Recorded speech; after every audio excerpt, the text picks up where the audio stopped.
YouTube มานะ Facebook มานะโอเค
พี่เห็นพระอาจารย์สาธุมาแล้ว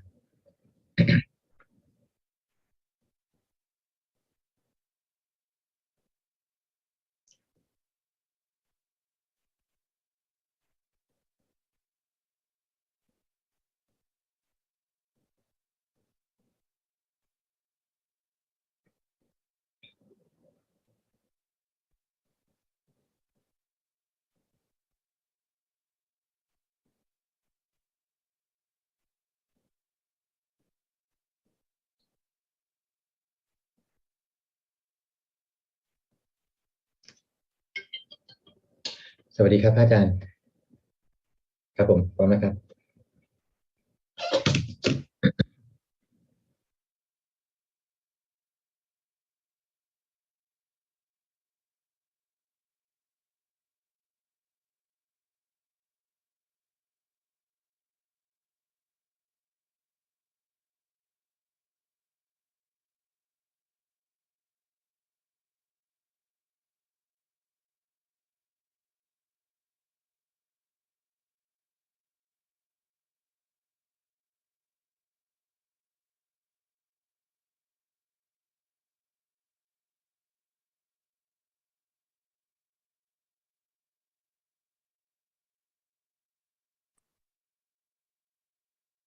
Greetings, everybody. Welcome to another meeting where we will discuss the Buddhist practices of charity, morality, and meditation. Everyone who is interested is welcome to join. We will start with our first participant, which is Felicia Chan from Malaysia. Felicia, how are you? Thank you fine, for thank your you. donation. Good evening, Ajaan. Okay. Yeah. Ajaan, my meditation progress is good. I have a question tonight. Ajaan, when you have to turn off your sound, your microphone, your speaker first because it's echoing. My speaker. Or lower the speaker, the volume of the speaker. Oh. Okay. Can you hear me, Ajaan? Yes, but there's some echo of your voice. But go ahead anyway. Can you hear me okay? Okay, I can hear you. Can Brother Ajahn hear me? Yeah, okay. Okay. My meditation progress is good. I have a question tonight. Brother Ajahn, when thoughts arise during my meditation, I remain mindful and do not react. I watch it only, and I feel the thoughts disappear automatically. And I cannot see the thoughts anymore. Am I do it correctly? Or is it because my mindfulness is not strong enough? That's why I cannot see the thoughts anymore? No, it just means that your mindfulness is strong, so your thoughts stop. Your concentration is strong, so the thought cannot enter into your concentration. If your concentration or mindfulness is not strong, then your thought can enter into your mind. But it doesn't matter. Don't worry about it. As long as you don't pay attention to the thoughts, just pay attention to your meditation object. Okay. Thank you. Is it I do correct, right? Yes, as long as you remain not reacting and just concentrate on your meditation object only. Okay. When I notice thought disappear like this, I also notice my mindfulness is much stronger during my daily life. I also feel I have become more calm and clear. That's right. That's the result of your mindfulness. The stronger, the more continuous your mindfulness is, then your mind becomes more peaceful and calm. Okay, noted. Very Thank good. you. Very Thank good. you, Brother Ajahn. Thank you for your guidance. Okay, Thank you thanks very for much. your donation. Thanks for your donation. Okay, thank you. This solution included UP. We are Okay. grateful for Brother Ajahn teaching. Thank you very much. Okay. Next, Yobe from New York. Are you in New York or are you in Malaysia now? Yeah, good evening, Brother John. I'm still in New York. Next week, Tuesday, I will be back to Malaysia first, and after that, I drive with Felicia Chan. We'll go to Bangkok next Okay. Tuesday.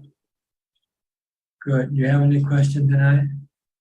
Yes, I want to know why the person that how come I hear the sutra said that the person have to 49 days will be rebirth again?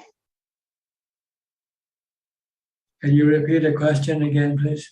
No, when the person that way, can he rebirth any moment, any second, or they have to wait for 49 days? Oh, rebirth depends on whether the mind is ready to take rebirth or not. See, if you mean the rebirth in the human form or animal form, then it is, I don't know the time span, how long. There's no such thing as 49 days or anything like that. It depends on the condition of the mind, whether it's ready to take the human or animal form or not. If not, it will exist in a spiritual form. Okay. Understand? One more. Yes. One more question about death and life. We understood that we have the life and after we are dead. So I want to how I can my death coming. How can you what? No, how can can I prepare for a moment? We don't know where any time, any second we are dead. You just stay mindful. That's the best position to get ready for death.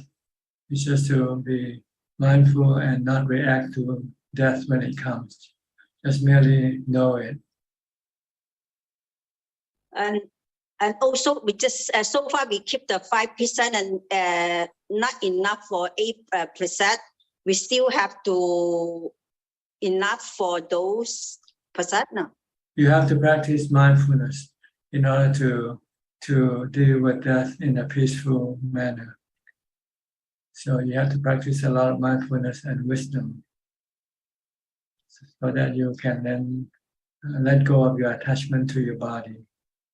Then you will not have to react when anything happens to your body. Keeping the precept is just not enough. The precept will just help you to practice, to develop mindfulness. But you need to develop mindfulness and wisdom to enable your mind to become peaceful and calm, regardless of what happens to your body. Thank you, Brother. Thank you. Yeah. Okay. Next, Belinda from Singapore.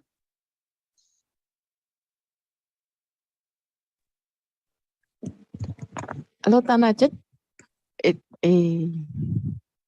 I'm much better. Good, good. You should be better all the time. Hey. If you have mindfulness all the time, you'll be better all the time. When you feel bad, that means you're losing mindfulness. Your defilement is taking over your mind when you feel bad. Your delusion, your greed, your hatred will take over when your mindfulness is not strong. But if your mindfulness is strong, then you can prevent the mind from feeling bad, prevent the mind from being attacked by your defilement. So keep practicing mindfulness. It's your armor, your protection, your mental protection. If you have mindfulness, you will not go crazy. People go crazy because they don't have mindfulness. Right? Okay. Yeah, Ajaan, tomorrow is your birthday. I like to wish. That's not my birthday. Tomorrow is the future. How can it be my birthday? I'm already born. No. Yes, It's every my day. past. My birthday is my past. I cannot go back to my past. Tomorrow is not my birthday. This is so my birthday was over last weekend. Was so fast. Yeah, right, Ajaan. Yes, good reminder, Ajaan. Okay. But still, I would like to wish Ajaan good health. Ajaan live long. I think you wish yourself better than wishing for me. Not because I don't want it, but I think it will be more useful for you than for me. I wish I have good health, long life, and Okay, good. mainly to practice mindfulness, Ajaan. Yes, good. So that I do not want to have a long life and gone crazy. Okay. If I have a long life but I'm not healthy mind, not a good life. Not a life. You need mindfulness, and then your life will be healthy and happy. And hopefully. Okay. Thank you, Ajaan. All right. Next, Gary from Singapore.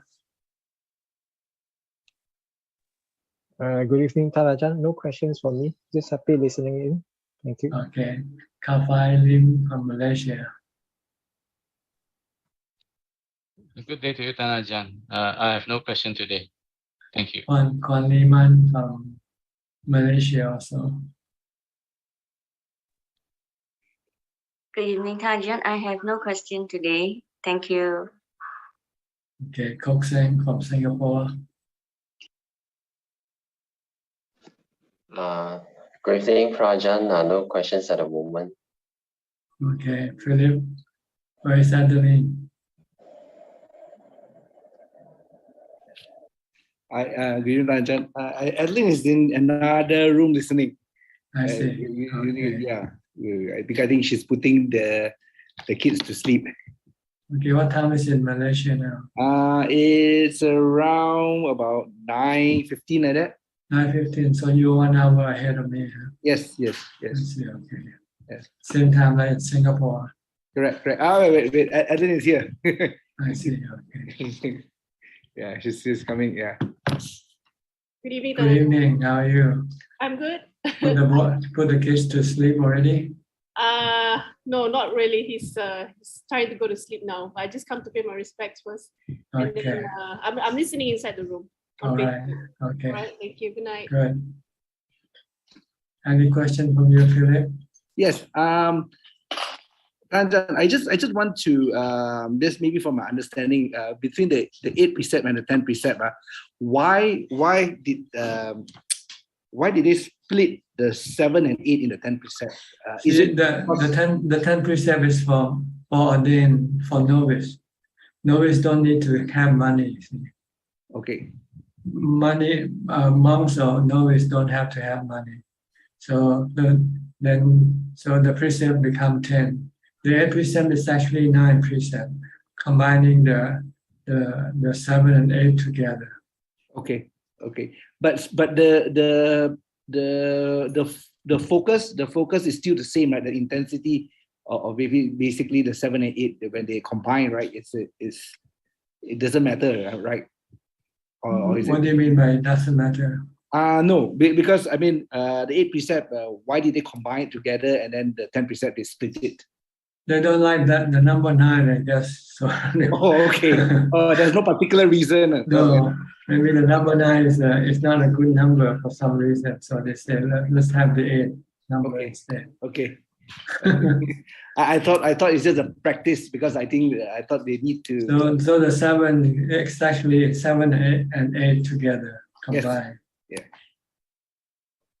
Yeah. And the 9 and the 10 precept becomes the 8 precept, the 8. And the 10 is the of carrying money or possessing money. As a monk or as a novice, you don't need to have money. You don't have to go buy food or pay your rent.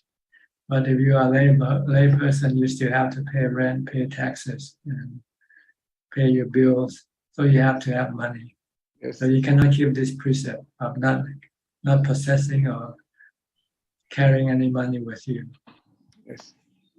That's all. Understand. But later on, the Buddha relent to some request that some monks might need some money to buy some things that they cannot get from Dana. So the Buddha said, okay, you can have some money, but you cannot keep it. You have to have somebody keep it for you. And you cannot spend it, buy things by yourself. If you need anything, you have to have somebody else buy it for you. You cannot go shopping in the shopping mall as a monk. But if you need some computer equipment or something, you can ask one of the person, the money holder, to go and buy the things for you. Okay. Understand. And you must not consider it to be your money. It is the lay person's money. Put in trust with somebody as a trust. If that somebody distrusts, then you cannot go and sue him for the money because it's not your money. Okay. You just have to look for a new person to look after your money. Understand. Okay. Okay. Understand. All right. Thank you. Christine Coe from Penang. Good evening, Long Paul. I have one question. I noticed Katina, most of the temple did chant for ask for forgiveness. Is that any meaning, special meaning? Where when they chant this forgiveness? Devotees ask for forgiveness from Sangha, then Sangha say you all are forgiven. It's a ritual just to indicate that if the lay people did something wrong, they want to ask forgiveness. So they just do it as a formality now more than actuality, because you might not have done anything wrong to the Sangha, to the Buddha, Dhamma, Sangha, but you still do it as a form of ritual. That's all. Oh, okay. Through this Zoom meeting, I ask forgiveness for Long Paul, intentionally or unintentionally, through thought, speech, or action. Ask for forgiveness. This room have no ritual, so you don't need to do it here. Okay, If this you is didn't actually do anything wrong with me, then you don't have to do anything. You don't have to ask for forgiveness. How can I forgive you when you did nothing wrong? maybe intentionally or unintentionally wrongly speech or the thought. Okay. Okay, accepted. You forgive your Thank you, Long Po. confession. All right, next, Anura and Ramya from New Zealand. Ajaan. Can you hear me? How are you? Good? Good, Late very for good. you now? Yeah, it's 4 o'clock in the morning. No, 2 o'clock, 2:15 o'clock. in the morning. 2 o'clock in the morning. Yeah. So the 6 Ajaan, hours.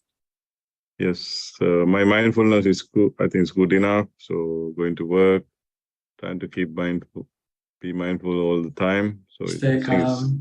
Yeah, stay calm and still don't react emotionally. yes. Use rationality. So having been in the retreat for long, seclusion, that helps a lot. So now I understand why Buddha has recommended seclusions, stay alone. Seclusion, yes. Yeah. So, Ajaan, so I have a question, just sharing merit. So when we share merits with dead relatives, do we need to say it that I'm going to share my merits with this person, or even if we think and share the merit, would they be correct as well, or do we need a sangha to share the merits? Oh no, according to the Buddha, you share merit to the departed person who happens to come and ask for your merit. If they don't come, then you really don't have to share any merit. With the living people, you don't share merit. They have to make merit themselves. Because the merit that you share to the departed is a very small amount. Yeah, true. And if you're alive, you can make merit yourself and have much more merit than having somebody to share the merit with you. So it's only for helping the departed, the sharing of merit, because they could not make any merit when they die. Yes, yeah. So sometimes they might run into difficulties and they need some, like running out of money. So they have to come and ask from you. Money is called merit in the spiritual world. So they come and ask me, is in a dream or it's usually in a dream, or if you have this psychic ability, you will be able to even communicate with them directly. Right. Then they will tell you if they need anything.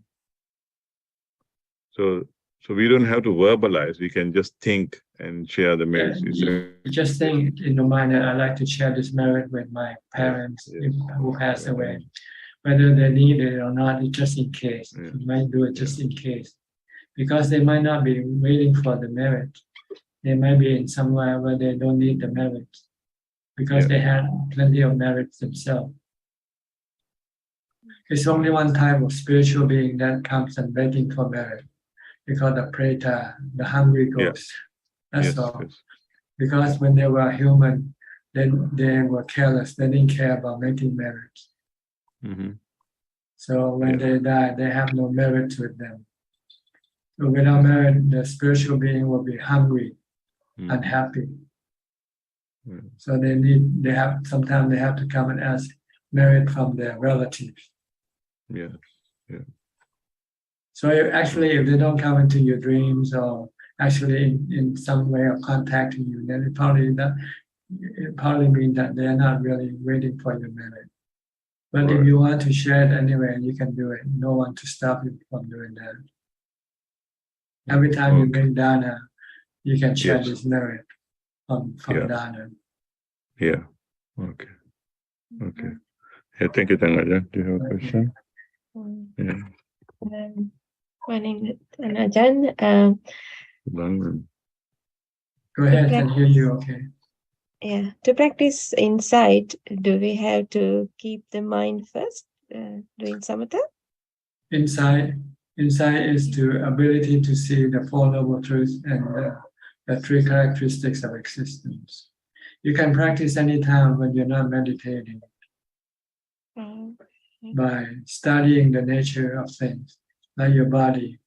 Is my body permanent or not permanent? Is it anicca or anicca? Then you can get the answer. Yes, my body is not permanent. It's anicca. Is my body under my control all the time? No. Sometimes you can control your body, sometimes you cannot. Like your health, you cannot control it. You can sometimes the body can get sick. Sometimes the body can feel painful here and there. If you cannot control it, then what can you do? You just have to learn to live with it. Because if you have any desire to change it and you cannot change it, then you're creating dukkha in your mind. And then that is much more painful than the pain in the body. So this is insight. You can do this all the time if you have the ability to investigate and to teach your mind these three characteristics of existence. Not just your body, everything else around you, they all have these three characteristics of existence. They rise and cease sooner or later. They are all temporary. So that's day to day. Everything that you're involved with, they are anicca. But sometimes you don't think it that way. You think, oh, they're gonna outlast you. But sometimes you outlast them. Yeah. Isn't it, Tanga, is it easier, I think, is to always think that I could die anytime? You can die anytime, you can lose things anytime. You can lose your house, you can lose your key, you can anything. Things that you have in your possession. You don't know when you're gonna lose it. But you will lose them all eventually at death. But before that, you might lose some here and there, now and then. So if you don't want to have any dukkha, then you have to tell your mind to be ready for losing things. Like you might have to lose your husband sooner than he losing you once. This is something you have to consider. This is what we call insight. Everything. The body and your feelings and your thoughts, your emotion, they are temporary. They rise and cease. Okay. Thank you, Tanga. You just have to understand and let go of your attachment as well. Don't attach. If you don't attach them, there will be no dukkha. That thing comes and go by themselves. But if they're still under your control, then you can do something. Like your body, right now, some part of it you can still control. You can still eat, you can still breathe. But maybe one day you might not be able to eat, then they have to feed you with a tube.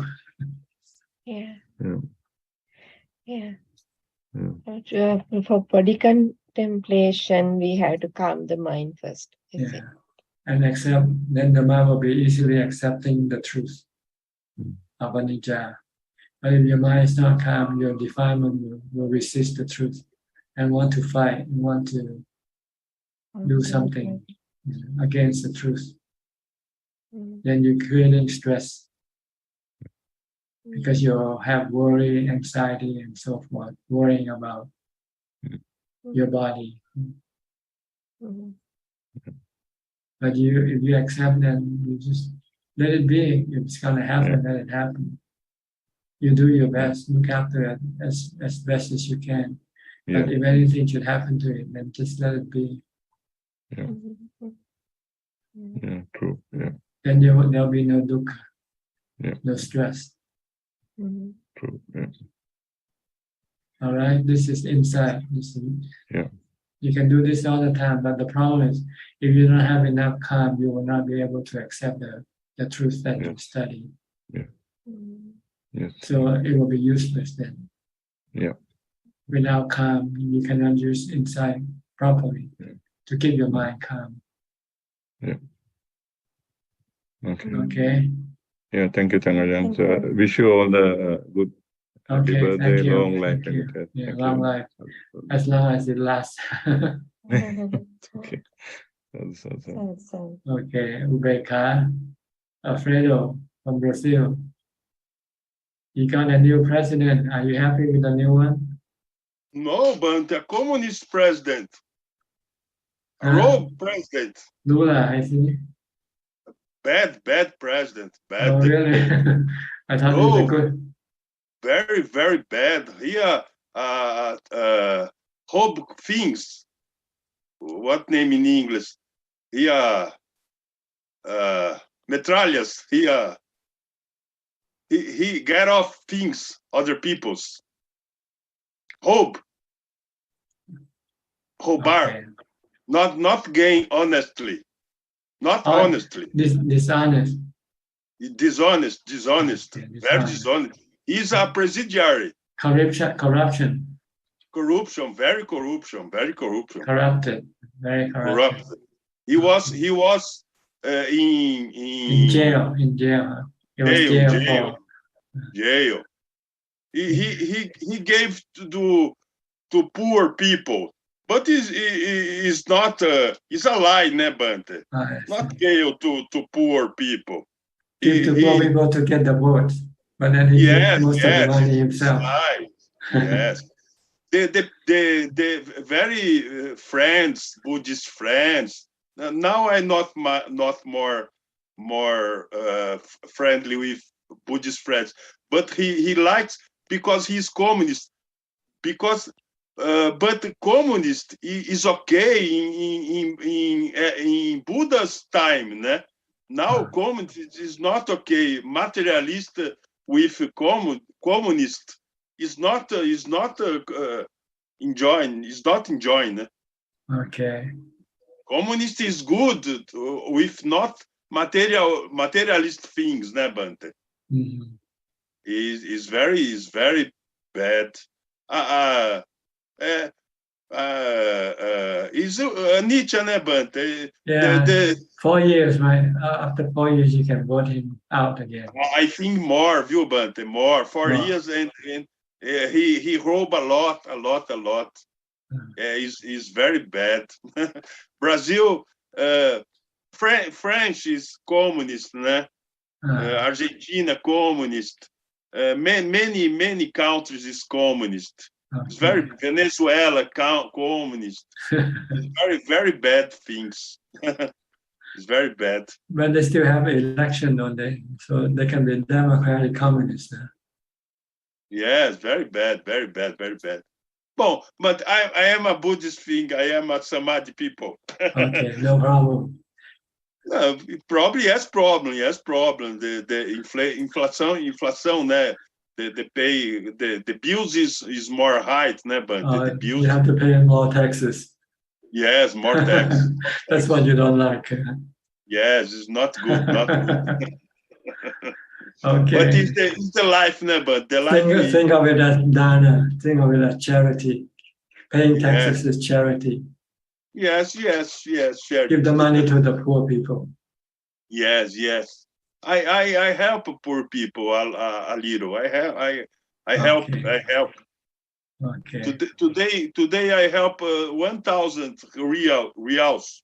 I see. Good. Two things to my teacher to pay the bill. Very good. Yeah, I help a little. I help. Yes, it's good. So you don't mind paying higher taxes then? Yes. Okay. But the important is practice, né, Bante? Is sati, né, Bante? Is samadhi. Sati. Panha. Equanimity. Ubeka is very important. Upeka. If you have Ubeka, then you don't mind which president you have, what president you have. Yes. Nekama, not problem. Okay. Good. Keep smiling. Yes. Okay. Next, Willie from Indonesia. It's 1 year your birthday, Bante. Tomorrow. No, so other day your birthday. My birthday Last was 1 year. 75 years ago. Oh, but I was born 75 years ago. That was my birthday. I remember your birthday yesterday. Few time. I Okay. remember. Okay, good. Good. Thank you. Thank you. Okay, Willie from Indonesia. Good evening, Dhanachan. I would like to ask about what should we do if we need to clean a room, but there are a lot of ants in it? Because sometimes we need to do the mopping and wiping, but then, I mean, although we have swept away the ants, but some ants will die when we do the mopping and sweeping. So any practical way in doing that? Yeah, don't mop there, that's all. So, mop where there's no ant. Where there's ant, just leave it alone. Okay, because sometimes, especially if the floor is dark in color, it's like, although I have tried to avoid the ants as much as I can, but eventually I see like some ants will die eventually. And that's because you're not mindful enough. If you're mindful, then you watch every mop movement. Every time you move your mop, you have to look whether there's ants or not. Yeah, I have tried to do that, but I mean sometimes because the color of the floor is dark, I mean it's difficult to see the ants. Then don't mop, just use a broom and just to. So just, I mean, we just need to choose like let it be dirty rather than we might kill some. No, you can clean the room without mopping. You can use a brush or something to brush the floor with. Like I'm not sure what you call it. It's okay. You don't have to mop. You can use a broom instead, and then you can clean the room. Maybe not perfectly like mopping, but at least it's clean enough. I see. Okay, so just leave it with the sweeping or brushing only. I mean, rather than we might kill some ants along the process, right? Or you can use your hand to wipe the floor with, so you are closer to the floor. Yeah, I have tried to do that, but I mean, I use my hands to wipe the floor, but then when I see the cloth, there will be some ants died along the process, although I don't intentionally kill the ants. So I think, is it better to just skip the mopping process, or I mean, yeah, how is the practical way to do Well, that? if you don't want to hurt the ant, then you have to, you cannot mop, because every time you mop, you hurt the ant. Yes, yeah, that's what happens. Don't you know how to prevent the ant from getting into your room? I don't know how to avoid that because it's like the ants is everywhere. I mean, at the corner of the rooms, and it's like I think they are nesting in the room. So I don't know how to avoid the ants from coming. Mm. Yes. Then you just have to learn to live with the ants. Yes. Okay. So yeah, just clean it. I mean, although it's not perfect, but then rather than killing the ants. This is vipassana. You know what vipassana? Anatta. The ants are anatta. Yeah. The ants are like the weather. You cannot get rid of the weather. You learn to live with the weather. Yeah. So you learn to live with the ants. I see. If you have equanimity, then you can live with the ants. Yeah. But if you don't, then your desire to get rid of the ant will make you feel agitated. Yeah. Okay, you can use vipassana. This is the way to develop wisdom. Do it in a profitable way. Do it when things happen. When things cause your mind to be agitated, you can use vipassana to calm your mind down. If you see everything as anicca or anatta,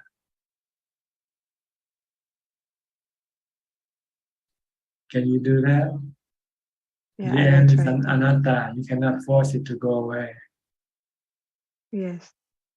So then you just have to leave them alone.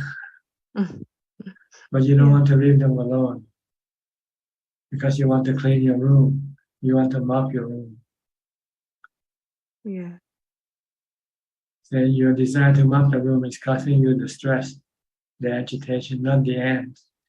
If you just stop your desire to mop the room, then you won't have any agitation and no stress. Yeah. Because Okay. I mean, I'm given a task to maintain a room, but then there are a lot of ants in the room. So yeah, I'm thinking, can I just, I mean, I cannot clean it thoroughly, but then yeah, I don't want to kill the ants. So just clean when you can. When you cannot clean, then don't clean it, that's all. Yeah. Okay. Okay.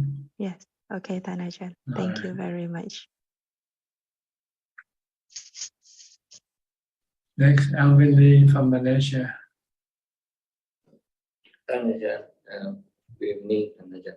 Tanajan, regarding Christine's question, right, asking for forgiveness.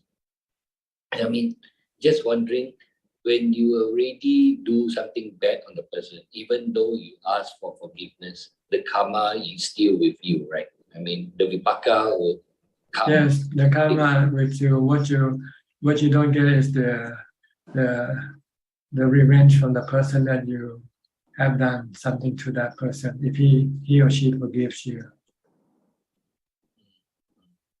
But you can't wash away the results, right? I mean, the action. No, if you kill, then you will have to become an animal or something. Yeah. If you do bad karma. If you break the precept, then you will have to pay the consequence of the breaking of the precept. But you might not get revenge from the person that is affected by your bad karma if you ask forgiveness from that person. If that person forgives you.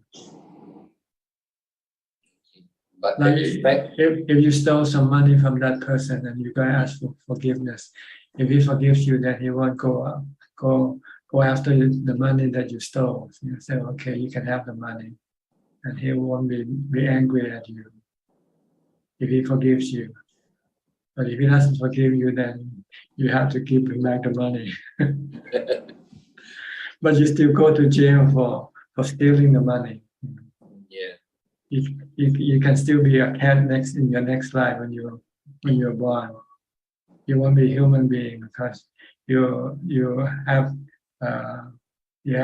acquired the habit of a cat, of an animal, to say things that don't belong to you. This is the nature of animal. So the results will be the same, right? The thing is, it's only in this mundane world that the person forgive you and don't ask back from you. Yeah, and the person that forgive you will create good karma as well, in a way. Right? The person who forgive you will not react, will not hurt you for what you did. Yeah. But you still have to pay the consequence of stealing by becoming a cat or a bird or a dog, because you steal for your survival. For instance, you steal for food. The dog or cat steal food for their survival. They don't ask permission first, right? Can I have this food or not? Yeah. Okay. If you want to maintain human, then you have to ask permission first. And if you're not given the permission, then you don't take what is not given to you. Then you can maintain your human nature. But as soon as you steal, then you are losing your human nature and taking up the animal nature instead. Even if people who you steal from forgives you, but they cannot change your animal nature, because you might do it again next time when nobody's watching you. Yeah. So Tanajan, the like what Christine was mentioning, like a lot of Buddhists chant this Kaina Vacha Chitina Pamadaya Maya Kata. It becomes a ritual, just a ritual. Just a ritual, right? Yeah, because you actually didn't do anything to anybody. Especially when you go to the temple, you're very careful, right? You don't want to. Yes. But people just paranoid, maybe. They're just paranoid. They want to be forgiven even if they haven't done anything wrong, you know. They don't want to go to hell. They don't want to be born as animal. So they ask for forgiveness. But if you do something unintentional, then it's not considered to be a bad karma. It's not breaking the precept. If you happen to take somebody's and because maybe you think it was you or given to you once, then maybe it was some misunderstanding. Then this is not considered breaking the precept of stealing. Because you have no intention to steal. You thought it's given to you or belongs to you. Maybe you wear somebody else's shoe because you think it was your shoes, you know. Because you go to temples, you take off your shoes, right? There are lots of shoes that are similar, and you might wear somebody else's shoe and thinking it's your shoe. Then this is not breaking the precept, because you don't have any intention of taking anybody's shoes. You accidentally wear a real one away and your fake one you left behind. I have people wearing my slippers sometimes. They take my slippers away. And I end up with the slippers. They say, okay, it doesn't matter. You can have mine and I can have yours. Because I don't know where you are now. The man who took my slippers somewhere already back into his scooty. So it's only left one pair for me. So I wish this is mine. It happened, especially in the temple, because we wear the same type of slippers. That's why sometimes we have to put marking on the slippers. I put some thumbtacks on my slippers, so I know that this is mine. Colorful thumbtacks, like green or red. So I know that which one is mine, which one is not mine. So at the end of the day, it's intention, right? Intention and actually the act also. The act, but acting without intention, then it's not considered breaking. But you can still be accused of stealing. You know. Then you have to maybe explain the reason. Maybe they can, if they understand, and maybe they accept. Okay, this is a misunderstanding. Okay, one more hypothetical question, Ajaan. Say, what happened if you drive recklessly? You drive. Can you speak louder? Cannot hear. What happened if you drive recklessly and you have no intention to kill anyone, but you drive recklessly, but you know that driving recklessly, there is a risk that you might hit into somebody. Intention to kill is not there, but your action of driving recklessly, you know, might end in an accident or something. Well, this is a very hard question to answer, you know, because being reckless is already considered an intention. You know that when you drive, you have to be careful. When you drive recklessly, then it means you have intention to hurt other people. Because you know by being reckless, you will eventually end up hurting other people. That's true, yeah. So the intention is there, so potentially you can hurt people, right? Or maybe when you drive and you become distracted, somebody call you and you pick up the phone, and then somebody just happened to cross the street and then you just hit that person. And this is not intention, but you become distracted. Yes. That's why they have law now prohibiting you using the phone when you drive. So there are some gray areas which I cannot answer whether it's right or wrong. You know, it's somewhere in between. Yeah, true, yes. But the law will decide for sure without you have to try to figure out. It's automatic. Okay, understood, Ajaan. Thank you. Okay. Next, Galaxy A5, A20. Where are you from? Mechi? Oh, Piksuni, I'm sorry. Wait. Can you unmute? Okay, good. Okay. speak louder. You just maybe turn off your video. Galaxy A20, you have to turn on your video back on. You press the wrong button. Let me. You just went out, disappear. Okay, back on. And now turn on the switch, the mute, the microphone. It's okay now, you can speak. Can you speak louder or closer to the microphone? Okay, no. Totosia di mana? Naudaya, Ajahn, can you hear? Naudaya, Beauty. Okay, let me turn on my volume. Go ahead, speak. No, Ajahn, my name is Pasika Sriyadita from Indonesia. Pelan-pelan. Yes. What can I do for you? Apa yang bisa saya lakukan untukmu? Now I still practice chanting Buddha. How to practice with the right way? Meditation or what? Meditation. Attention. Dengan perhatian yang penuh. Chanting Buddha inside or with speak loud?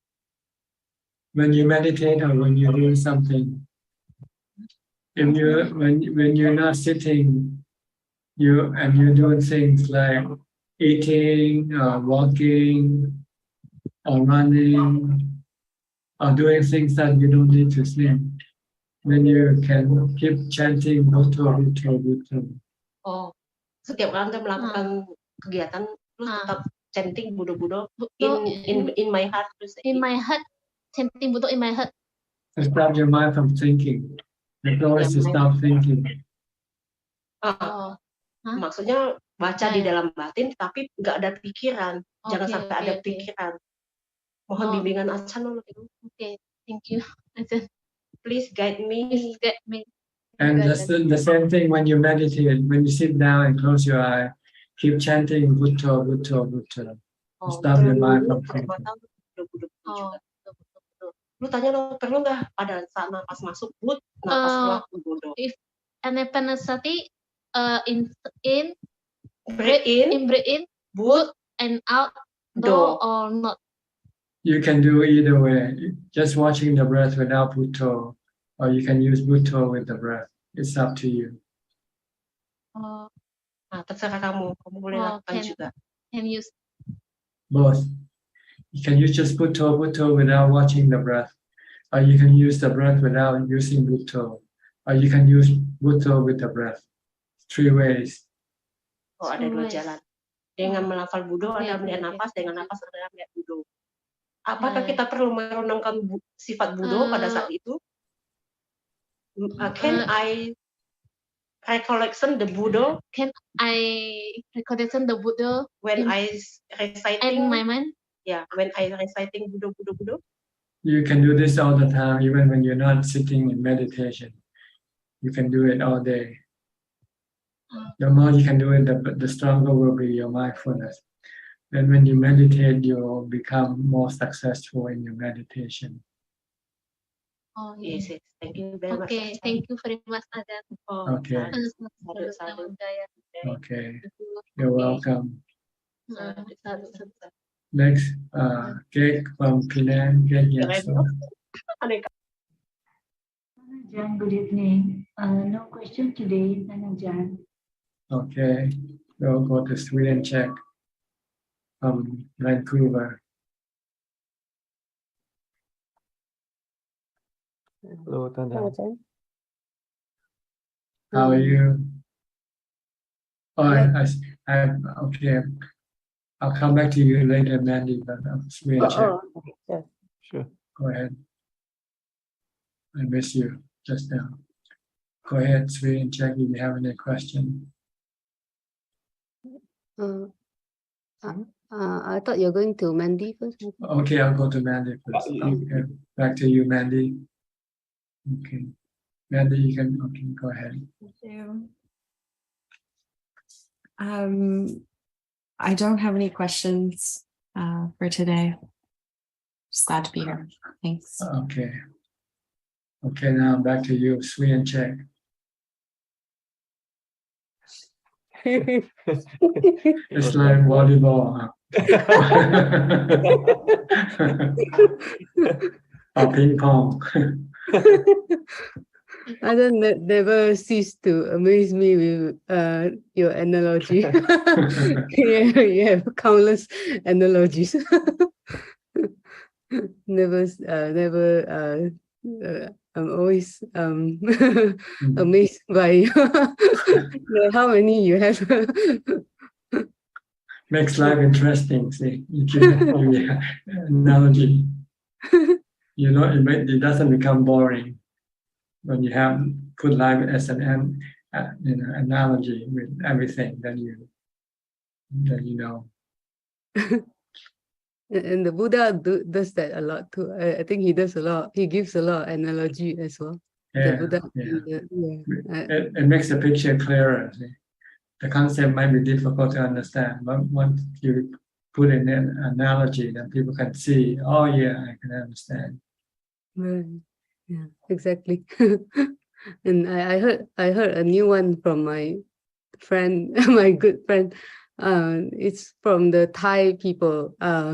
And the Thai talk. I think it was Dr. V. Dr. V. Yeah. I think they asked you about some conversation about the Chula Sala in the Sala in on the mountain. Yeah, and Dr. V asked you about visit from Longtam Mahabua, and you said it's like a franchise. Yes. Longtam is a franchisor, and he comes to check on the franchisees. Right, whether you maintain the standard of the company or not, the franchise or not. Like McDonald's, they usually send people to check. Yeah, I thought that's really funny. That's a really good analogy about That's exactly what he did. He went to visit most of his students' temples to make sure that they maintain the standard that he established for them. If they don't, he'll give them a lecture if they start to deviate from the standard that he established. Wow. Especially like construction work. Everywhere he goes, he will talk about not to do any construction work, not unnecessary construction work, or do as little as possible if it's necessary, because the construction work can ruin the meditation work. Oh. So he's very, very, very keen, very careful. He's very insistent on this. Every time he talks to mom who not living with him anymore, he will always mention this. Be careful, don't do too much construction work. But they end up building a lot of JDs. Even though he told them not to build any JD for him before he died, and they still kept building it. I don't know why. This is out of respect for him. They have to have something to commemorate of his greatness. So they have to build big pagodas. So he said no, he doesn't want the chair. That's right. He said that before he died. Oh, he said that. Oh. But then his student built so many for him. I think sometimes the love have a lot of love for the teacher. It's just a way of sort of showing your ability to collect money from people.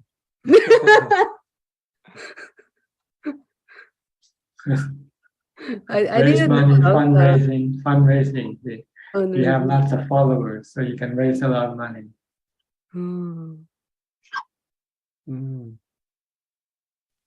I didn't know Longta actually visit like all the students Like Not all of them, but some major students. Yeah, that some. he sees some potential in them, and he'll go and check, Mm. make sure that they maintain the the ability to follow his teaching, his path, his way of. Oh.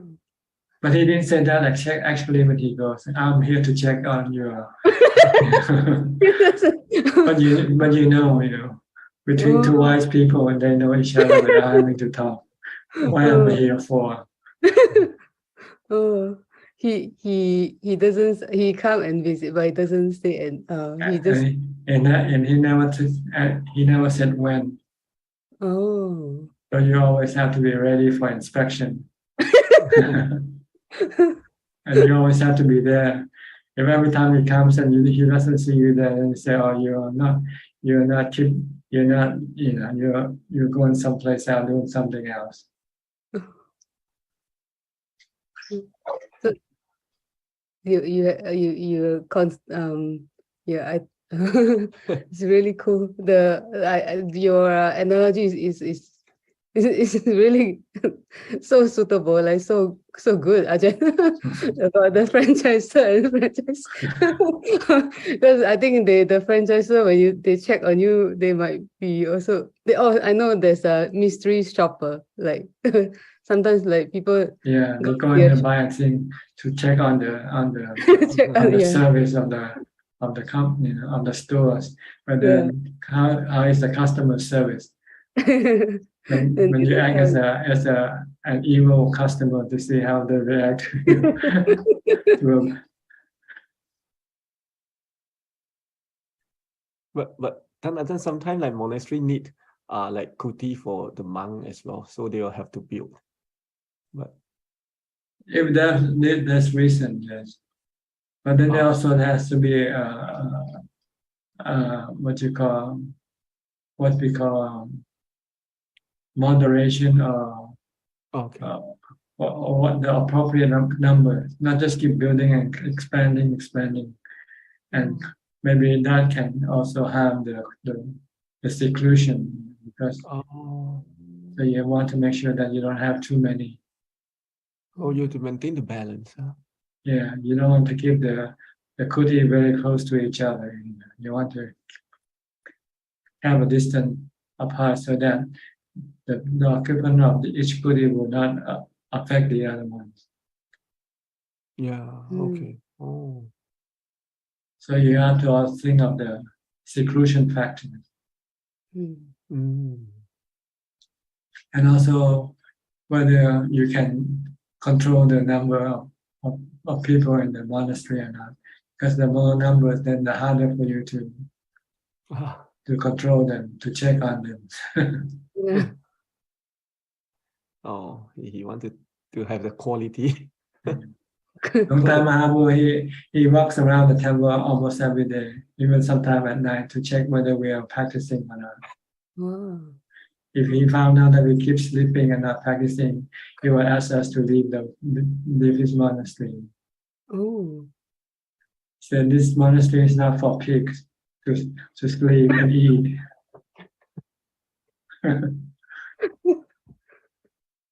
He's very direct, Ajahn.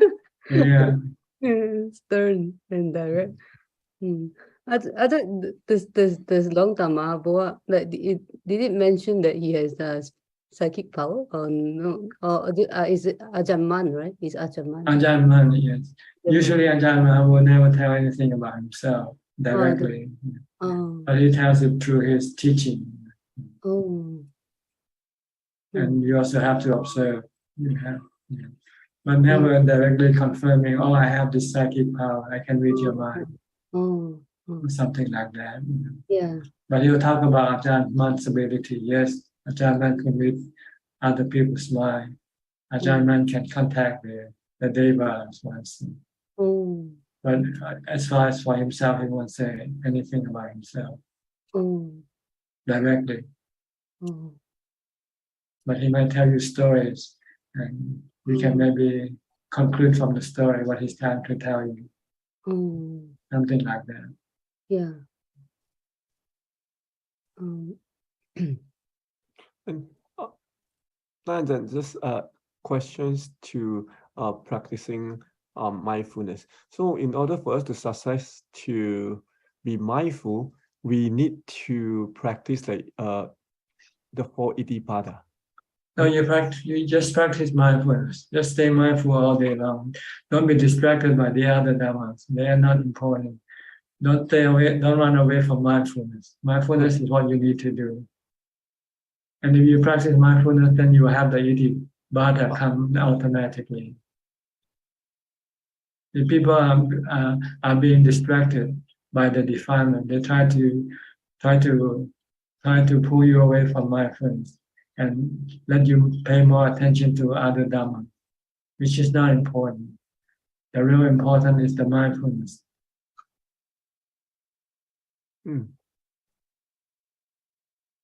That's why people study the Abhidhamma, study everything, but not mindfulness. Only one thing you need to study: how to develop mindfulness, how to maintain continuous mindfulness.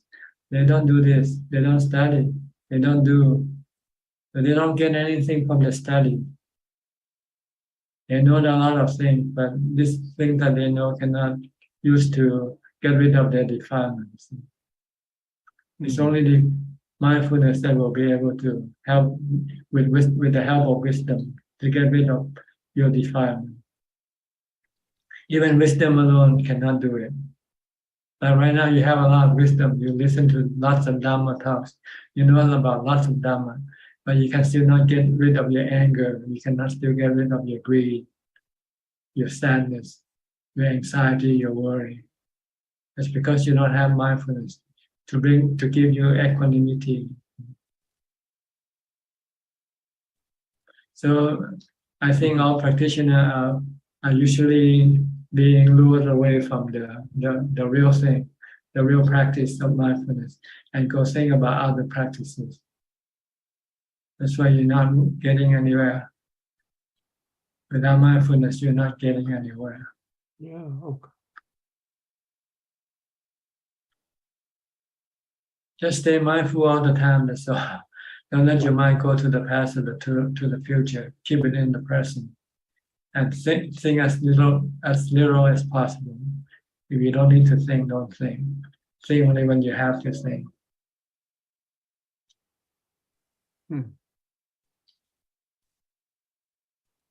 Yeah. One quick question. Like in order to be human, we have to keep 5 precepts. Like of course, like humans sometimes they break the precept. Is it just once or twice like they cannot be human, or it's just like cumulative? Accumulative. Gradual. You become 90% human and 10% animals. Until you break the even point, then you start to become more animal than human. Oh, that's the level. Okay.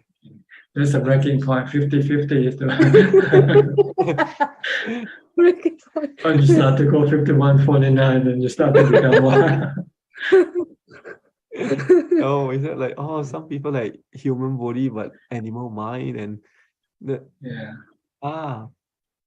The reason why we take the human birth is because our karma at an even point. The good and bad karma are about the same, 50-50. So the good karma cannot send you to heaven, and the bad karma cannot send you to hell. So they put you back into the human realm. Oh. As when you're born, you're 50-50. But then you start to do karma, sometimes good or bad karma. It depends on your nature, I guess, your past. If you used to do bad karma, then you continue to start doing more bad karma once you start to grow up. If you used to do more good karma, then you continue to do more good karma than bad karma.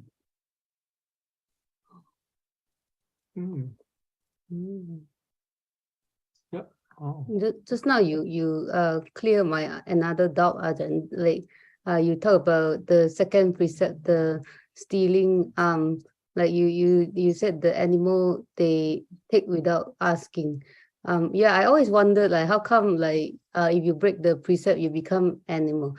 I never thought of it. The second one that's also one of the animals nature that they take things without asking. Permission. They kill also they kill for their survival. For survival. Oh.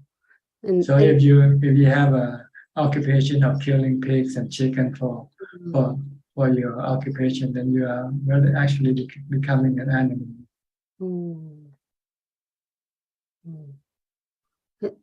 And like if animal can speak, they would lie to for survival, right? Ajahn? That's their That's nature. right. That's right. They can speak. Oh, that's why you become animal. Oh, I see. Okay, yeah. Because you break the 5 precepts. See, the 4th precept, humans usually have couples. They have husband and wife and family. But animals, they don't have family. They can just have sex with anybody that they want to.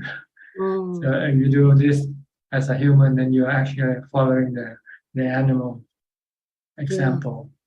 Yeah. But if you stick to just your own spouse, then you are human. But as soon as you start to run around and play around with everybody, then you're becoming animal. You're becoming like dogs, Yeah, yeah. You help me, like, yeah, that makes a lot of sense now. Yeah, to me. Yeah. No, thank you, Ajahn. Thank you, Ajahn. Thank you. Okay.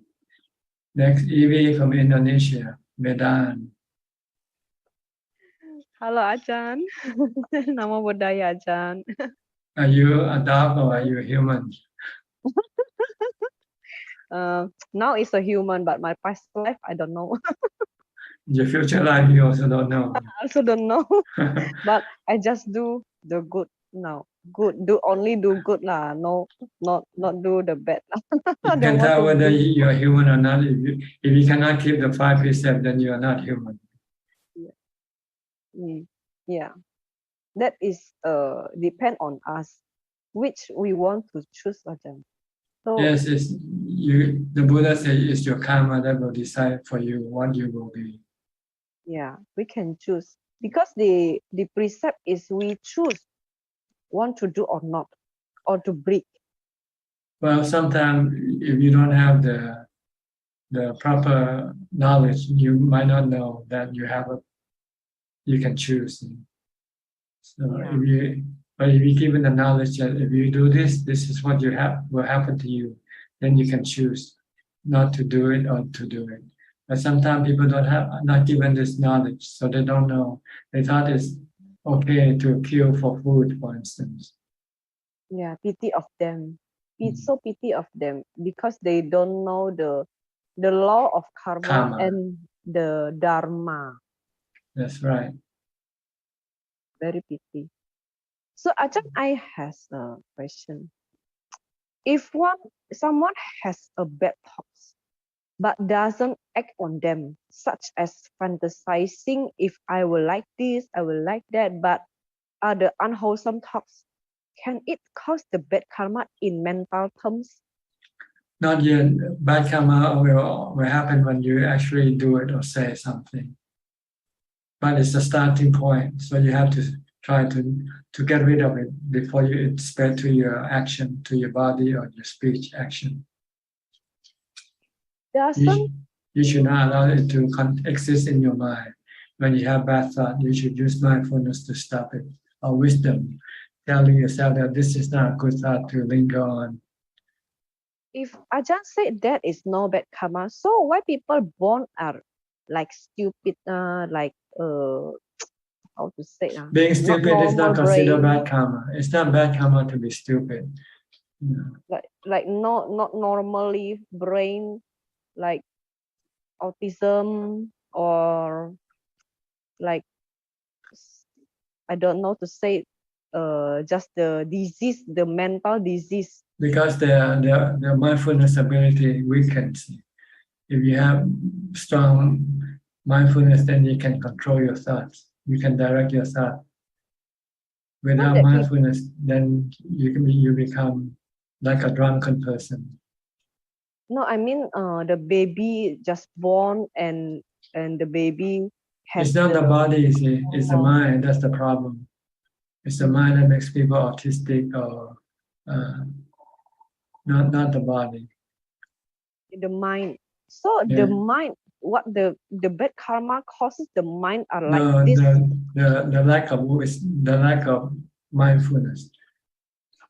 In the past life. Yeah.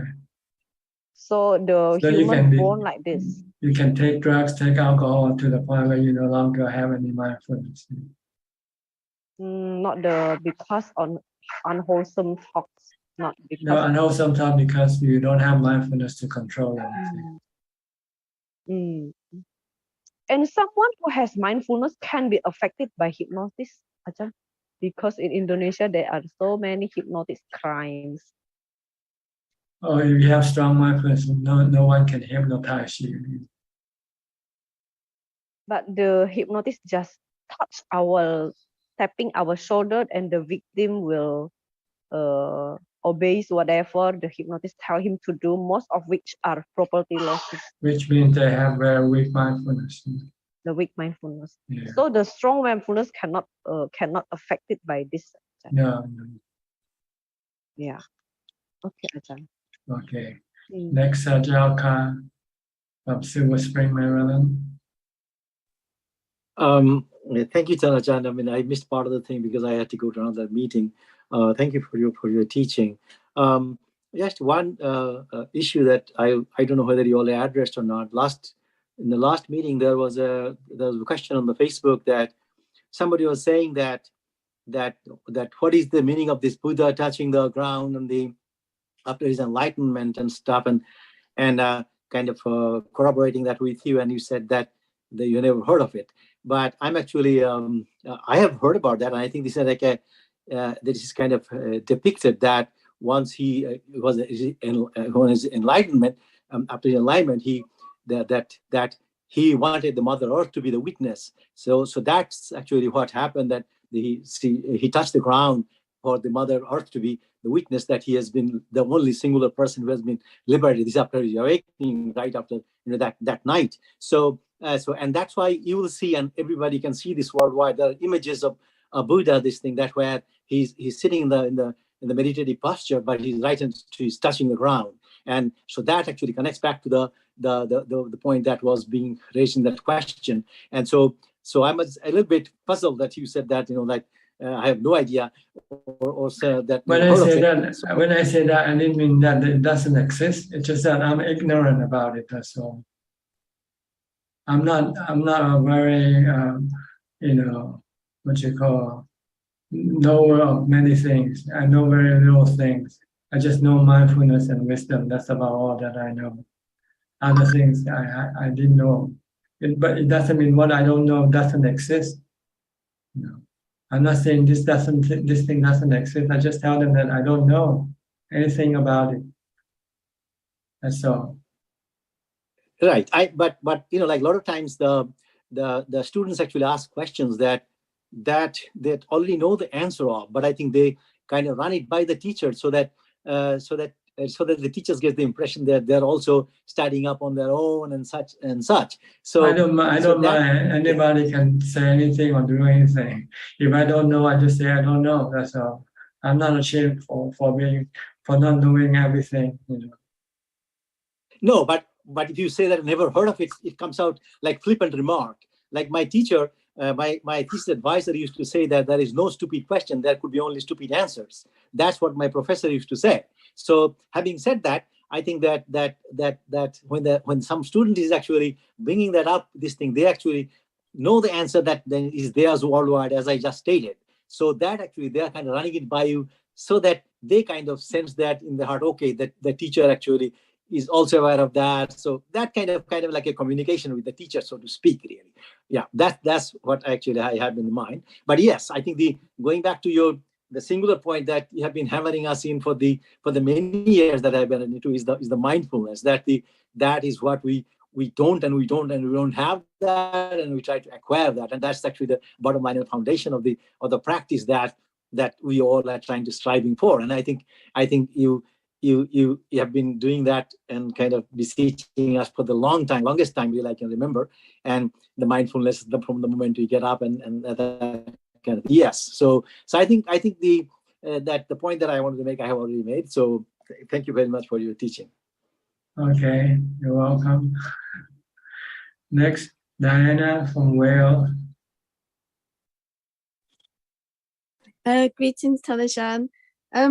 I was wondering, I know the precept thou shalt not about not killing, but I wondered if you could just clarify what the teaching is on birth control and early abortion, which is very common in the West now. Birth control and abortion are two separate things. Birth control is prevention, not allowing conception to take place. But once conception start to take place and lives start to exist, when you abort that life, then it's killing. But birth control is not considered to be killing because you're preventing conception. Right, that's really interesting. Thank you. Okay. So as Buddhist, you can take birth control, but you cannot do abortion. Yeah, that makes sense. Okay. Yeah. Yeah, thank you. Okay. Kenneth, Professor, are you teaching today? Good afternoon, Tanajan. Yeah, I had taking an exam earlier, so I was a bit late today. Okay. Last time you came in and you were gone, you didn't have a chance to say hello or anything.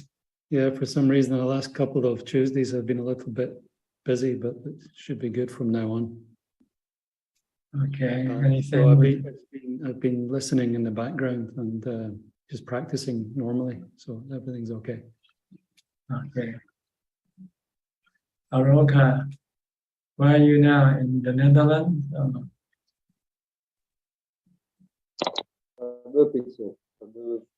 Yes, I'm in my flat again, and I feel good here. Your sound today is very echoing. Hard to hear what you Sorry, say. teacher. I will try to disconnect some things here. Maybe it get better. Better now? A little bit better. Okay. Yeah. Okay. Sorry, teacher. I have this problem with electronic. I gave up motors and girlfriends, and but I still need electronics. So some troubles will be still there. I know for sure. It's the same from a sailor from Russia. He turned 3 times the world around, and he said, "No motor, no electronics, no ticks, no problems." Okay. Nothing. When you have nothing, then you have no problem. When you have something, then that something will give you problem. Simplify. That is the enlightenment. Simplify everything. Giving up we get away with empty hands. So nothing in this hand, nothing in this hand, and nothing here. That's what I'm learning.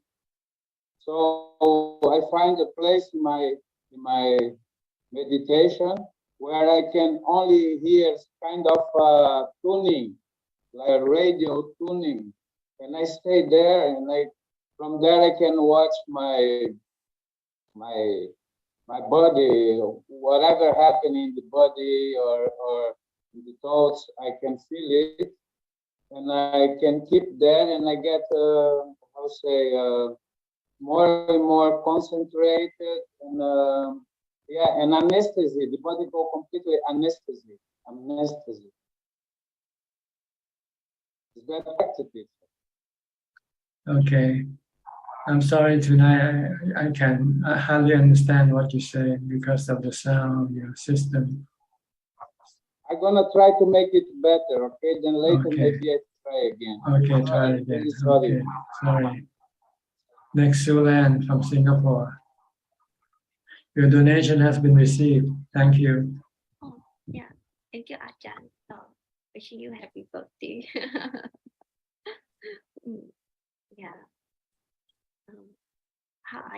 Ajahn. Happy. What else can you be if not happy? Why should you be sad? No. It's your defilement that's making you sad. Once you have no defilement, then there will be no sadness. There will only be happiness all the time. Oh, that's good. I feel happy for you too, Ajahn. I think I have a question also. So it's recently I have also spoken to some of my friends who that came back from a retreat. Then he was sharing with me about how he noticed that like his mind sometimes will play like those music playlists like suddenly in his head while he's like doing while he's trying to concentrate. So in this manner, like when the mind will actually do what it wants to, and then like for example wandering to think of music, or like sometimes the body will feel pain somewhere. So you're sharing that in this sense, it's also a sign of non-self. Yeah. So it's a sign of no mindfulness. no mindfulness. Yeah, no mindfulness. Because with mindfulness you can control to a certain extent your thoughts, your mind. But without mindfulness, then you blame it on anatta, and you don't do anything. When you don't do anything, then your defilement will just keep ruining your mind. Oh, okay. Yeah. So this is not the anatta that we're looking for. The only anatta comes after you have full mindfulness. Then you know there's a certain limit that you cannot do. Then that's anatta. But there are some limit. There are something that you can do with mindfulness. Okay. Yeah. Because after the conversation, the conversation also lingered in my mind, and I'm trying to comprehend what it means. Yeah, and trying to compare with my own experience, whereby sometimes, like when I was waiting at the traffic light, then my hand will subconsciously just reach out to press the button. Yeah. Then I'll catch that my hand just subconsciously reach out to press a button when I didn't really ask it to do so. Actually, because you don't have mindfulness, you're not aware that your mind is telling the body to move already. Oh, okay. Yeah. If you have mindfulness, then you will know ahead of time that your mind is telling your body to do something. So that also applies for like itching, right? For example. Yes, itching, scratching, but itching is anatta. Itching is something that produced by the body, but scratching is the mind telling the body to scratch. That is not anatta. Oh, okay. Itching. You can stop scratching, but you cannot stop itching. Oh, yes. That's a difference there. Okay, you cannot stop painful feeling, for instance, but if you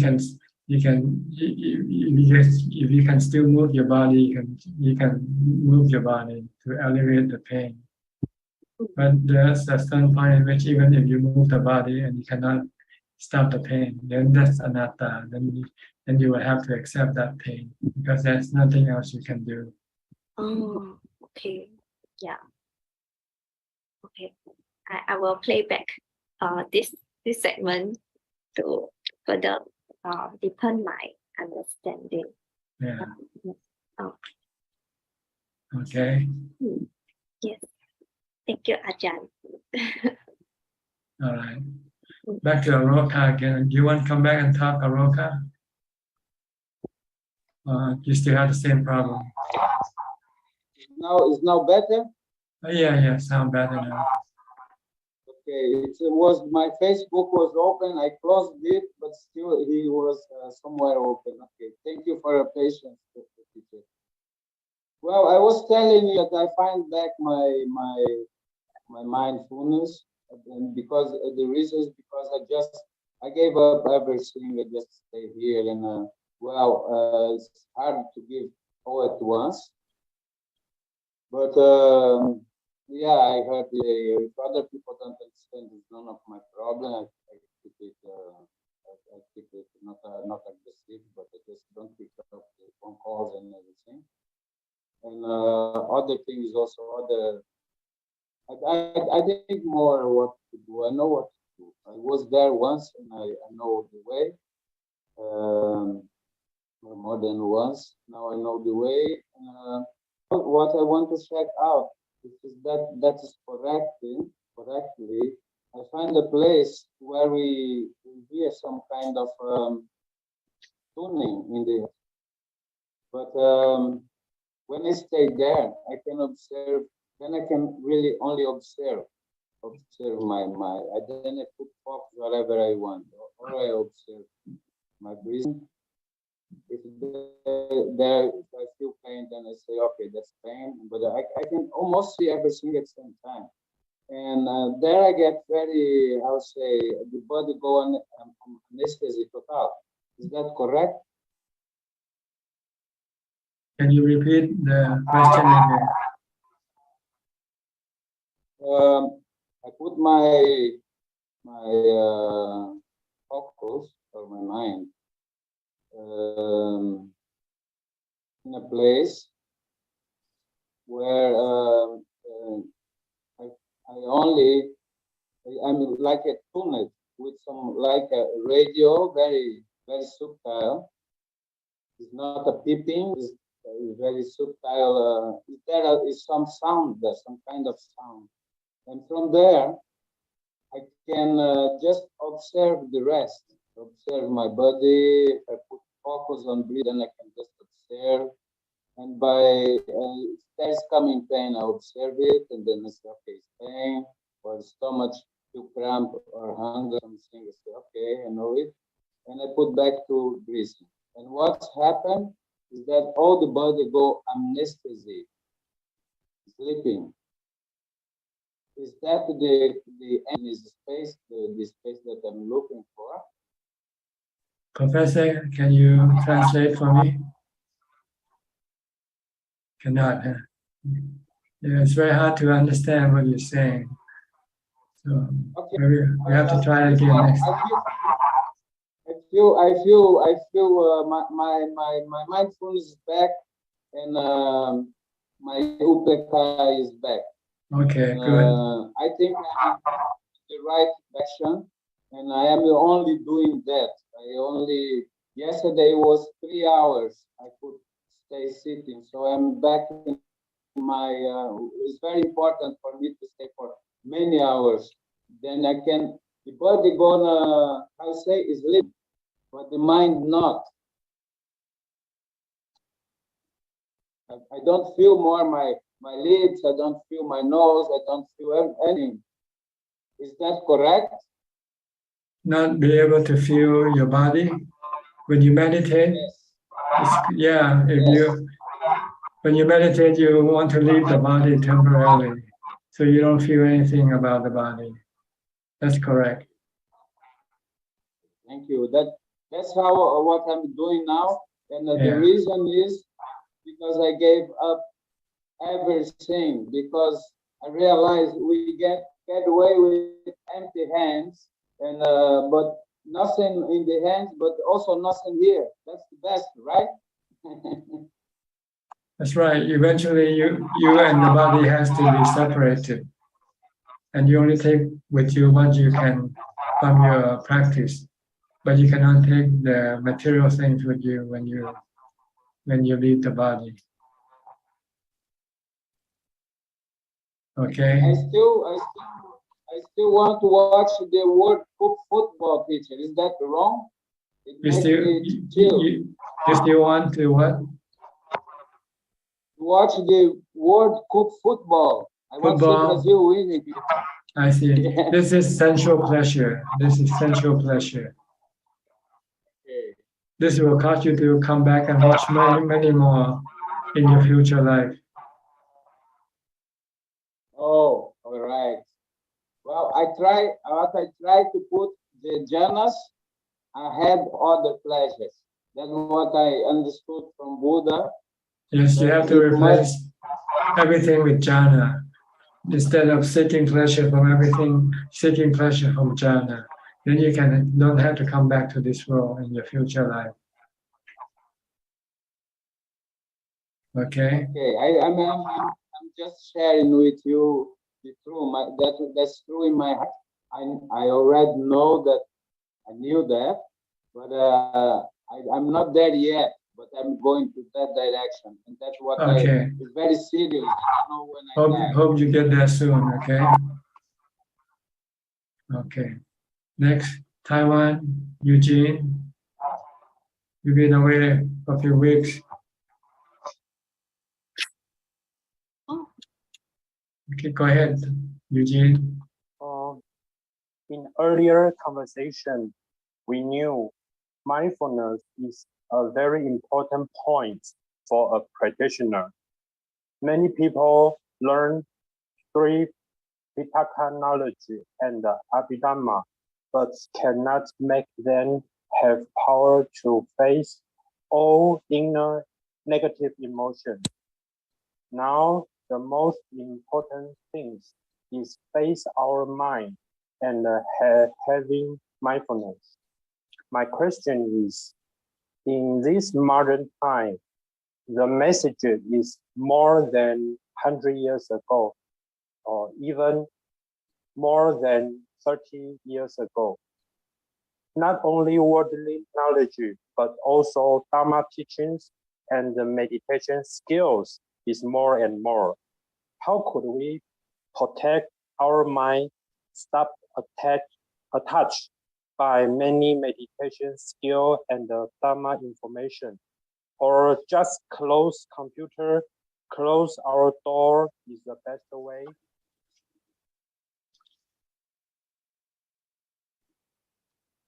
How to protect your mind from what? How to protect our mind from so many meditation skills, Dhamma information. You don't need to protect your mind from Dhamma meditation skill. You need them. What do you want to protect them from? Too many skills. Oh, you have to choose the right one for you. See, you just have to choose the right one. The one that will make your mind calm and under control. Many teachers taught many different ways of developing mindfulness. But the goal is to be able to control your mind, to control your defilements. Okay? So more information is better for us. Can be confusing the more. So you have to know to be able to differentiate which is the right information and which is the wrong information. The best way is stick to the suttas, then you get the right information. The suttas taught by the Buddha. Or any other teaching relating to the suttas.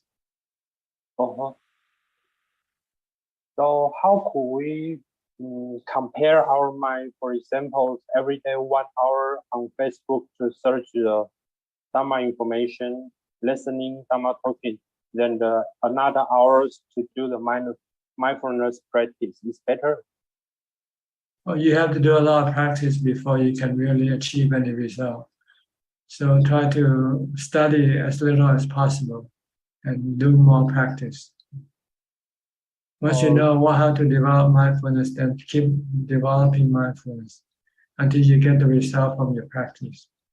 Don't study any more than that. Just study how to develop mindfulness.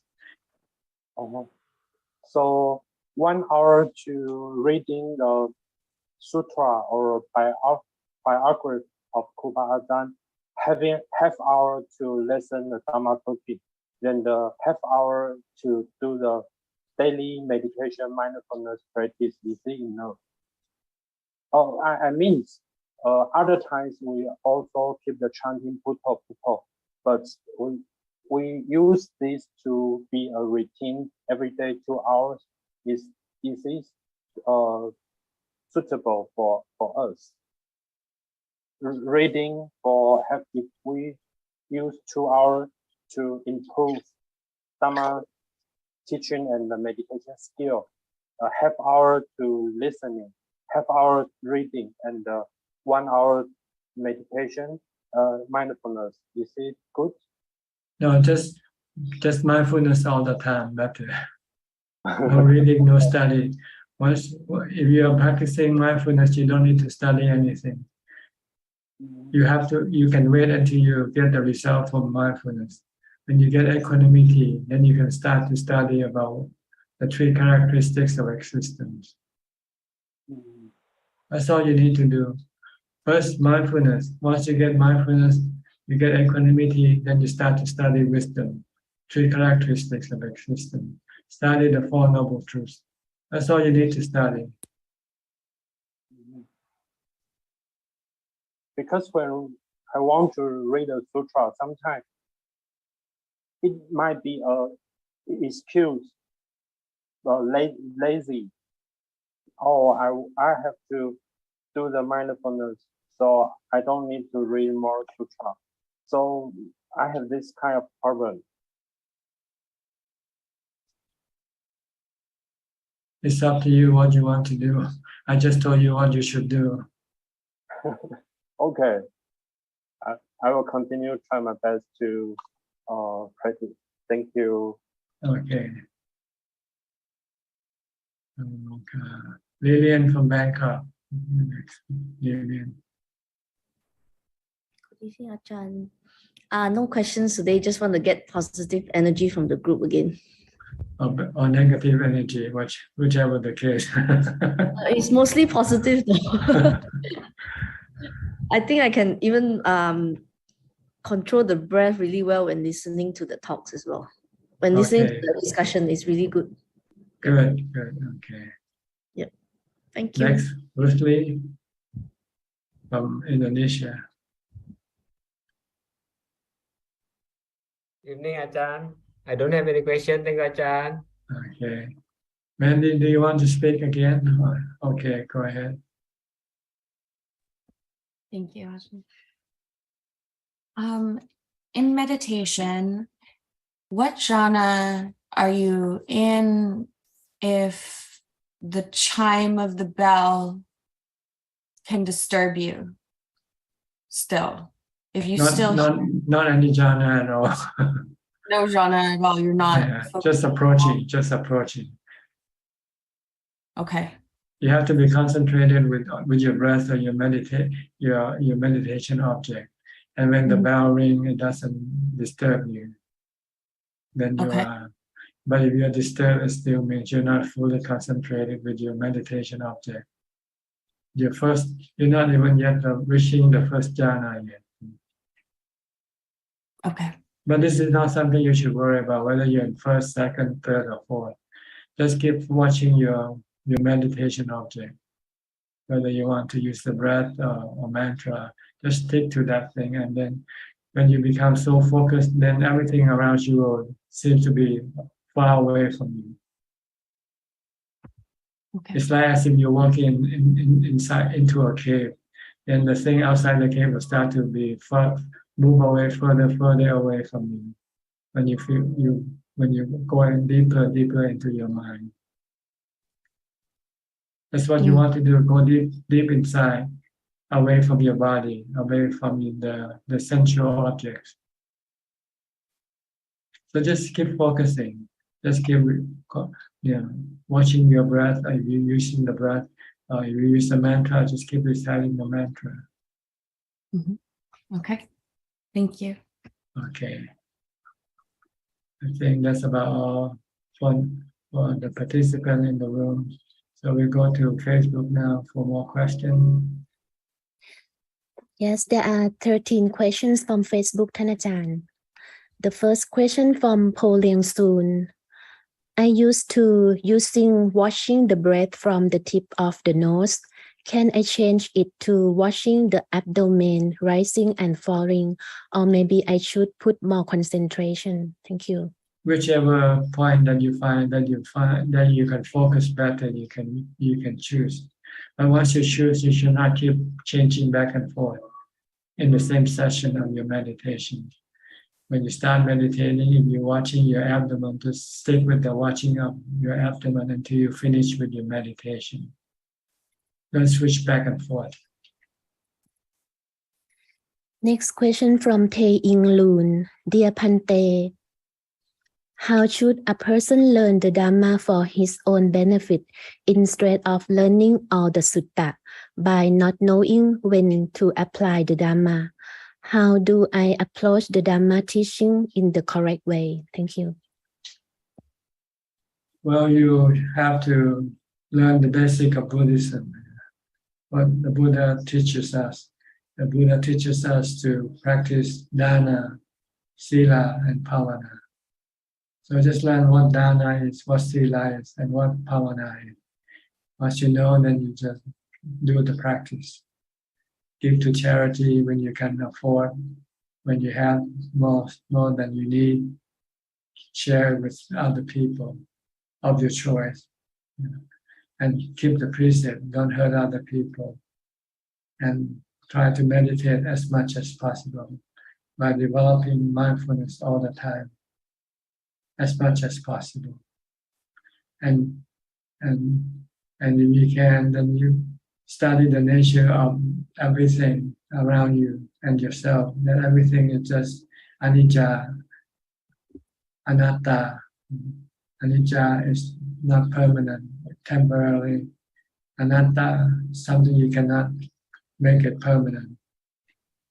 And if you want them to be permanent, then you will get suffering or stress.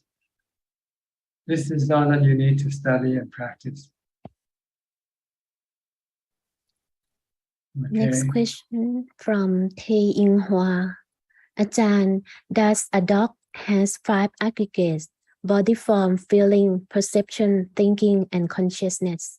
Yes, they have eyes, ears, nose, tongue, and body.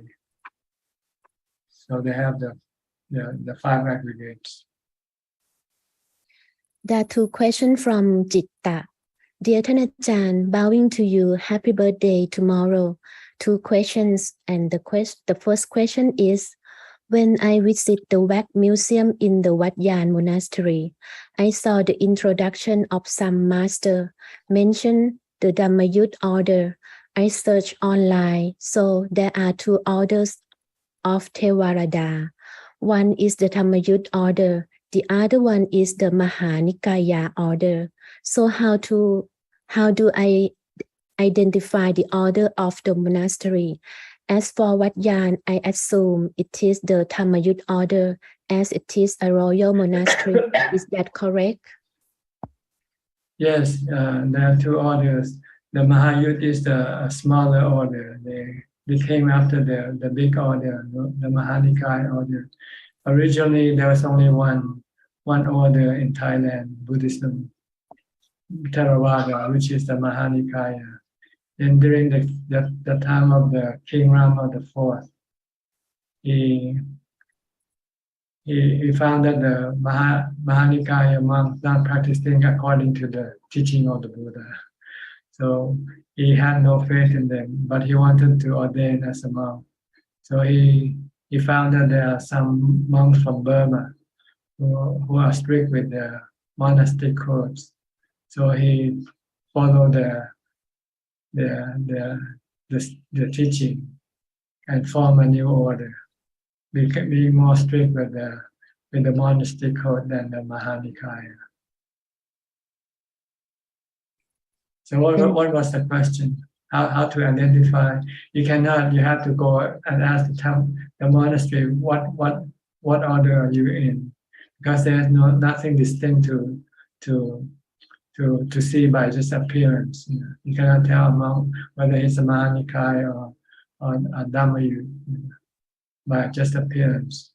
You have to identify them by asking them, are you a Mahanikai or a Dhammayut? The two differences in Mahanikai and Dhammayut is Dhammayut monk usually will not accept money or carry money with them. But with Mahanikai monk, they can carry money, put in their pocket, buy cigarettes, buy anything they want. This is Mahanikai monks. With Dhammayut monk, usually the money has to be kept with a lay person. If a Dhammayut monk wants to go on a bus, and he has to have someone to pay for the bus fare. He cannot just carry the bus fare with him and pay it himself. So this is one difference. And also some of the things that are allowed to have during the afternoon. Mahanikai consider milk to be a refreshment that you can drink. But Dhammayut man consider milk as food. You cannot take them after midday. So these are the two major differences between the two orders. And there are some other practices which is not more the strict, which is not is whether more strict or not strict. That's the other practices, like attending the Patimokkha. Normally, monks has to attend twice a month a meeting to recite the Patimokkha, which is the monastic code. But some Mahanikai would sometimes they wouldn't do it. They might only do it during the Lent period, something like that. So, but they still follow the same principle, the teaching and everything, the monastic code, same monastic code and everything else. It's just the enforcement of this code that is lacking between the two orders. Okay. And the second question from Jitta is, when I practice meditation in Khao Chi On mountain, I was told in the first day that there is python or crabba in the jungle, which can eat the young deer like my side.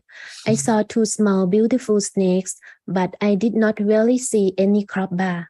However, frankly speaking, in the first few days, when I was sitting on the platform, this unseen delusion of a crabba, which is behind me, opening its big mouth to try to take me as its dinner, really stopped me from entering into the deep meditation.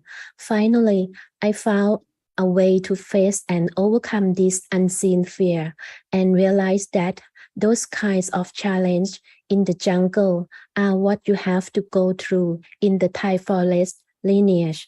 You can never imagine and experience them in your comfort city or at home.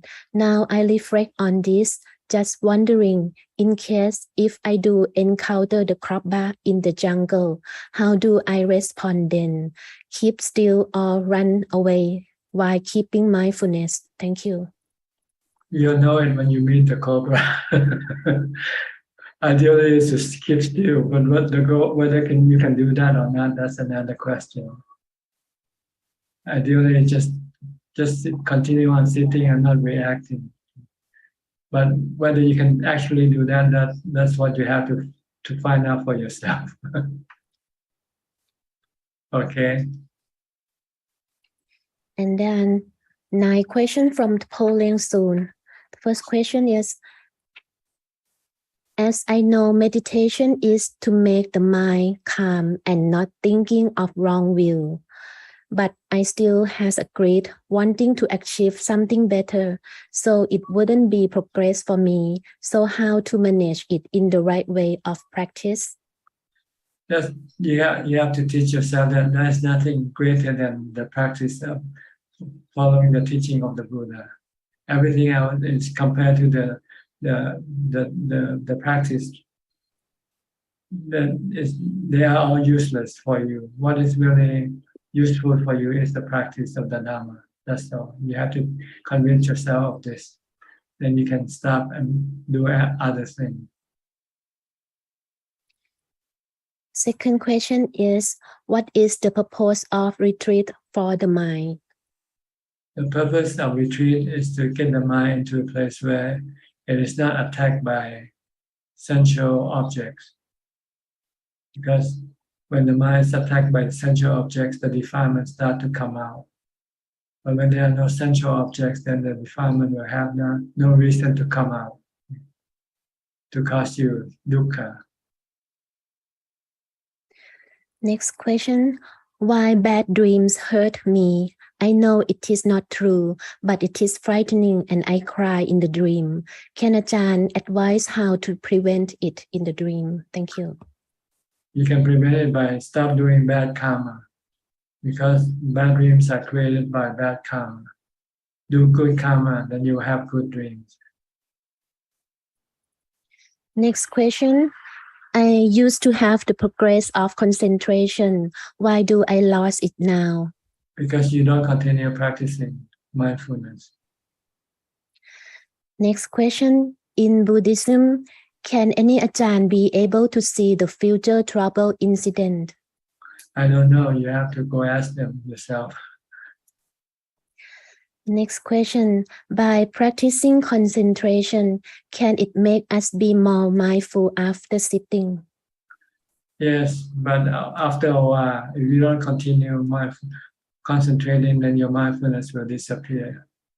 You have to constantly be concentrating, focusing on your body or on a mantra to maintain mindfulness. Next question. In the aspect of wisdom, what are the consequences of long practicing? Wrong practicing? Yes. Then you become attacked by your stress, by your suffering. If right practice, then you'll be free from suffering. Next question. Should meditation practice be taught by a monk and a lay person? It's not a monk or a lay person. It has to be taught by an enlightened person. And should the teaching be taught and guided on regular basis? It depends on the student. If the student doesn't want to be guided, how can a teacher guide somebody who doesn't want to be guided?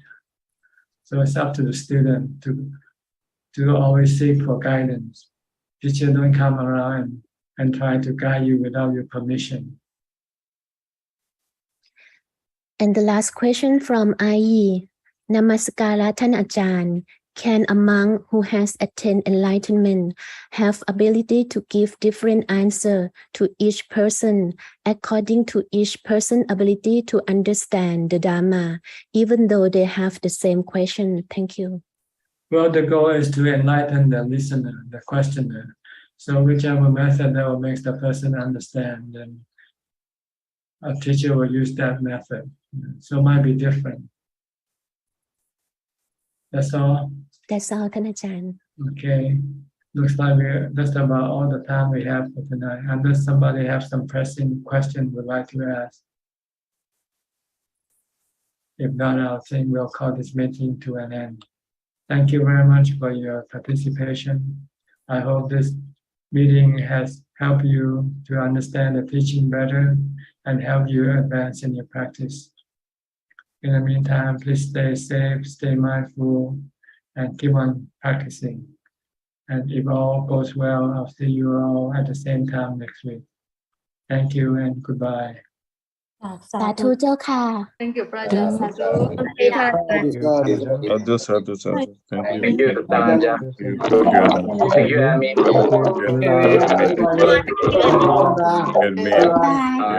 Thank you. Bye-bye. Thank you. Thank you คุณลักษณ์ Thank you คุณนก Bye. Bye.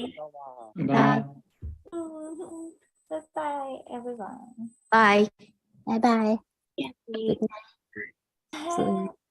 Bye-bye. น่ารักเดี๋ยวนะคะ ยังออกไม่หมดค่ะ พี่พี่จุ๊บขอบคุณมากๆ